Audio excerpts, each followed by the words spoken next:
You and I are called to live the story in our lives in hidden and subtle ways, but powerfully with our hands and our feet. The Filipino community has for many, many centuries lived out this. And Santo Niño is a representation of that. Santo Niño plays a significant role because in their time they looked to something to witness, and they saw and they witnessed. They witnessed this living Christ among them in a baby child. They said a baby child made vulnerable because God chose that. A baby who is completely dependent on others. And why was that so important? Well, because the Filipinos understood themselves to be completely dependent on God. They knew that. And they've lived that. And they've taken that and they've passed it on from generation to generation with great sacrifices, given of themselves. They have lived that reality, poured out themselves to greater communities. So much so that almost like their culture is one of giving.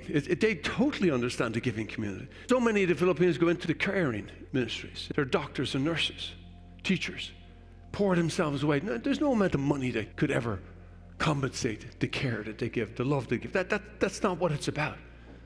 The Filipino totally understands this and how they care for their elders. And I'm not saying they're the only community that does that. I know other Asian communities are very good at that. But they're a testimony of how they hold up the elders, or not because that they're told to, but because they believe it. The elders are important. The elders are valuable. Not because of what they do anymore, because they can't do, but for who they are. They've given, and now we honor them, and we give them great reverence. And then the Filipinos should. We could learn a thing or two from us as the rest of the American, where we tend to put people away in homes. Lock them away. We get out of sight and out of mind.